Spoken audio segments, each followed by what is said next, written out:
संस्कृत अगर राष्ट्रभाषा न होती तो सुदूर दक्षिण के क्षेत्र मालाबार से ताल्लुक रखने वाले एक ब्राह्मण आचार्य शंकराचार्य जी द्वारा यह संभव न हो पाता कि वे पूरे देश को एक साथ सर्वव्यापक बौद्धिक धार्मिक सामाजिक सांस्कृतिक एकता के अंतर सूत्र में जोड़ पाते।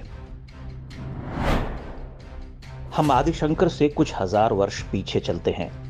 मेरे इस कथन को ध्यान से सुनिएगा। कुछ हजार वर्ष पीछे, लगभग 10,000 वर्ष पहले, जब विश्व की अन्य सभ्यताएं संवाद के लिए बोलियां विकसित कर रही थीं, तब भारत में वैदिक मंत्र रचे जा रहे थे। ऐसे वैदिक मंत्र जो आज तक जीवन और दर्शन के श्रेष्ठ काव्य माने जाते हैं। लगभग 20,000 मंत्रों के साथ वेद धरती, आकाश, ग्रह, नक्षत्र, देवता, ज्ञात, अज्ञात, दृश्य, अदृश्य, भूमि, जल, वायु, अंतरिक्ष, सूर्य, चंद्र, वन, पर्वत, नदी, पशु, पक्षी, कृषि, सबको समझने का गूढ़ प्रयास करते हैं। उनकी अभ्यर्थना करते हैं। कहना आवश्यक नहीं कि वेदों की भाषा संस्कृत है। वेद के बाद उपनिषद, रामायण और विशालकाय ग्रंथ महाभारत, जिसमें जीवन के सभी पक्षों का द्वितीय उद्घाटन किया गया है, की रचना संस्कृत में हुई। फिर आरण्यक, ब्राह्मण ग्रंथ और पुराण।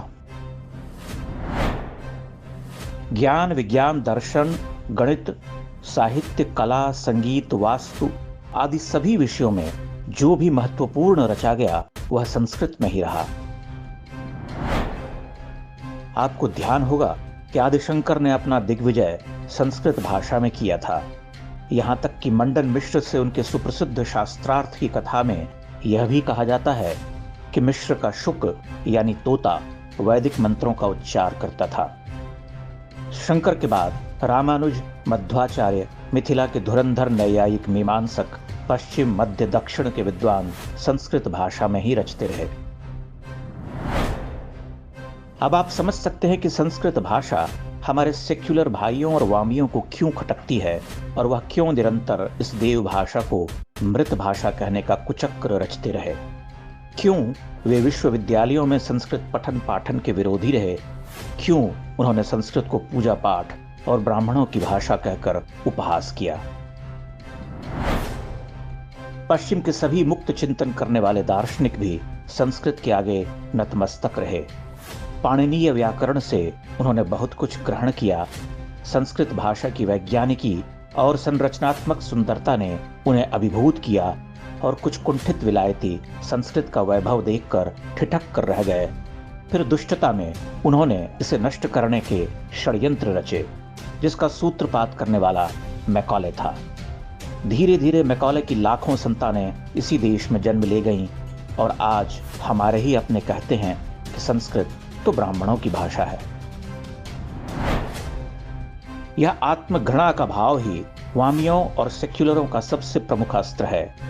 अब धीरे धीरे जो जागरण आया है उससे भारत ने पीछे पलटकर देखना शुरू किया है और वामियों की छाती फूलने लगी है।